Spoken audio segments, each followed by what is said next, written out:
Alright guys, welcome back. Our last step in getting everything ready to reassemble is to get the seal and this ball bearing in here out of the tail housing. And then of course cleaning it up. The seal has a lip, so I'm hoping it's going to be a little bit easier. However, I do see a bushing in the back of this right here that it looks like it needs replacing, unfortunately. So what I'm going to try to do is get me something between this lip and this edge here.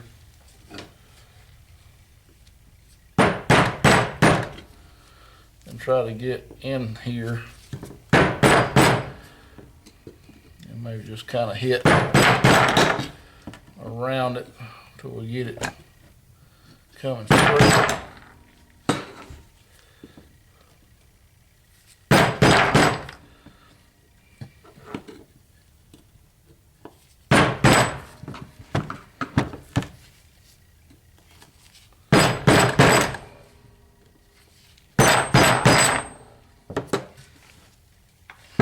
And once I've got it where I can get a screwdriver in here, I should be able to just drive down in there and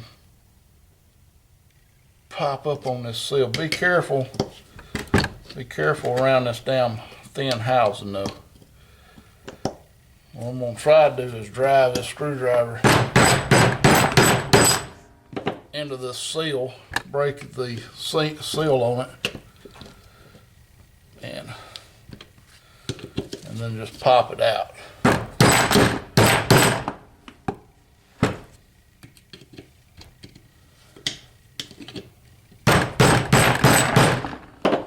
As such.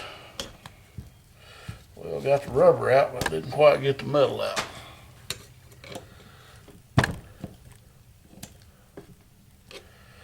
And what you don't want to do is break this housing at all.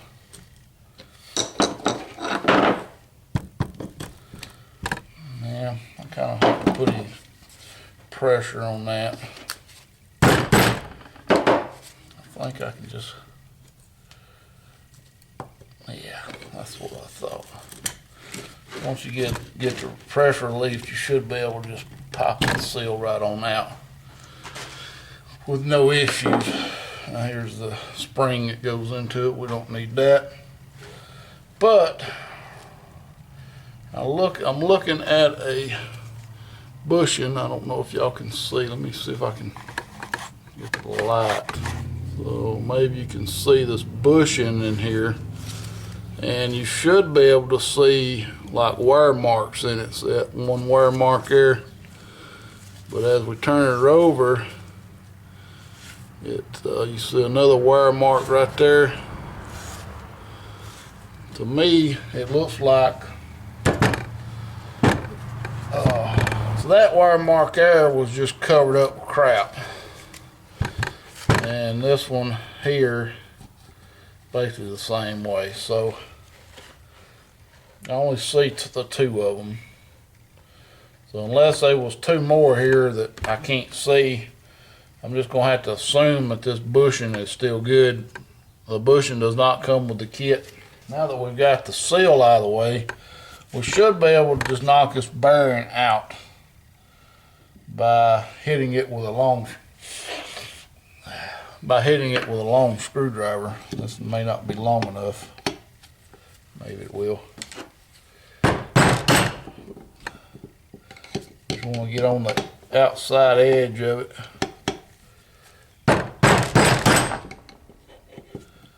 Since I can't really see too good in there, it's hard to tell if I'm on the right edge of it.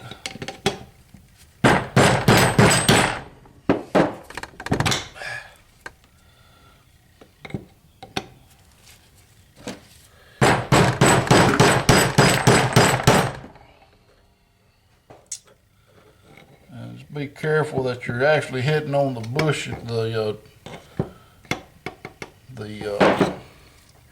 bearing. Where you want to hit is on the edge of the bearing, you know, and not the, and I can see it's coming. You don't want to hit on the aluminum housing in here if you can help it.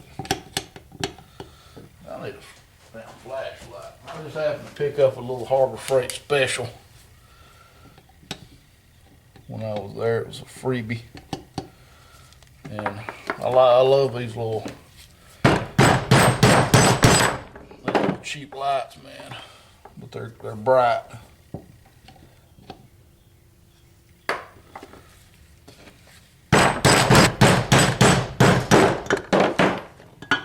And there we go. Now it just needs a good cleaning.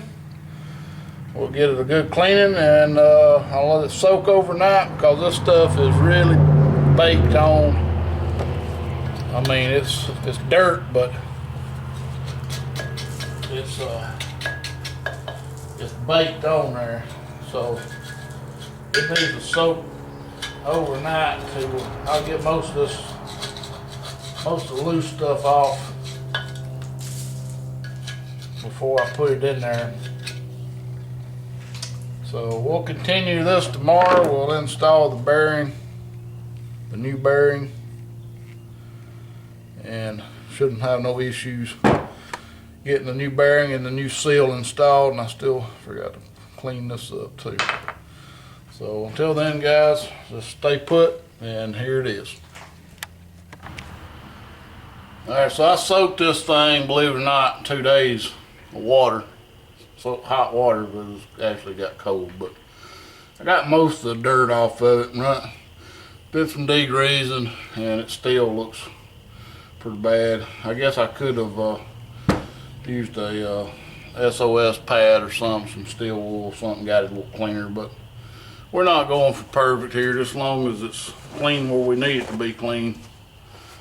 There's a little bit of water still around this edge. Believe it or not, it's about 60, it's almost 70 degrees here today. It's March the 4th, I believe, Wednesday. Tomorrow the high is supposed to be in the 40s. Today it's nearly 70. That wall straps are flying around. Alright, so we're going to go ahead and install our new bearing.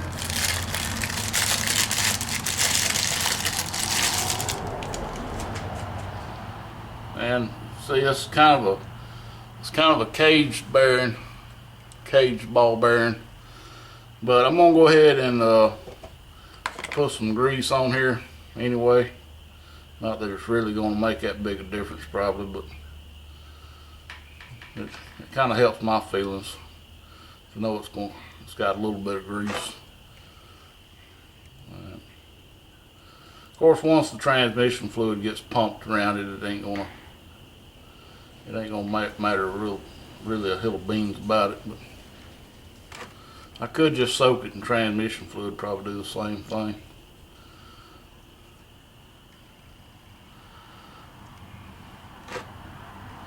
Sorry it's taking so long to get this thing together, guys. I've been waiting on my Loctite that I ordered. I couldn't find any Loctite 515 locally. So I ordered some off of Amazon, and it's probably not even going to be here this week, on my luck. Everything I've ordered usually come in within a week, but I think that one was a 2 to 3 day shipping on that one, so they must not have had it in stock, ready to go. But according to the factory manual, Loctite 515 or equivalent. Now I'm thinking that the Ultra Black is an equivalent. I bought some Ultra Black, but I'm not sure whether that's equivalent or not. So I want to wait really till I get my Loctite in to put this case together. So bear with me. It's taking longer than I wanted to, but Those things you run into while you're kind of learning something new here. Yeah, you can use a press to put these in. I just feel like I'm gonna try to do it the way the book says and use bearing and seal drivers. If it's good enough for GM, it ought to be good enough for me. Get this side down a little bit right here.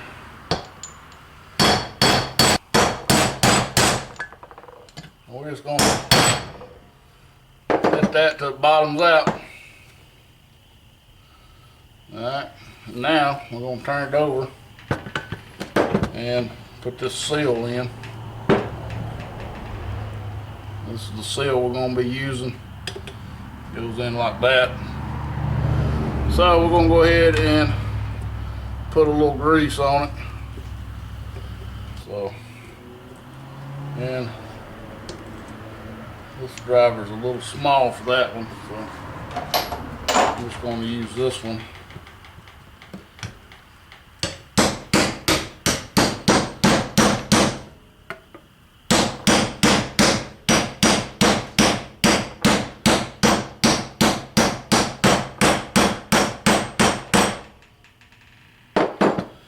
And there's our seal. So the other day I did the planetary gear set, and when I did the putting it back together, my camera wasn't recording. I didn't realize it, so I'm gonna go ahead and include on this video the planetary taking it apart. It goes back together the same way. The only difference that I encountered was the thrust washers. Instead of being all copper colored like these were, these is copper colored on both sides. Those were actually copper colored only on one side, and it was steel on the other. So you kind of have to figure out which way the copper needs to go. It goes to the side that's going to be turning. And that's about it on that. So here's that video. And again, I apologize for not getting the reassembly part of that, but it's pretty self-explanatory. Today we're going to go over the planetary gear drive, disassembling. We'll get it cleaned up and reassemble it. I don't think there's any bearings in this. Your shift fork will fit into this groove right here, so we'll definitely make sure that this groove is not, you know, thicker in one area than it is in the other. It feels pretty good. So holding this planetary gear together is a snap ring right here, and the easiest way to get that off is if you've got a pair of these type pliers here. You can just go right here and lift it up, and we'll just work it off.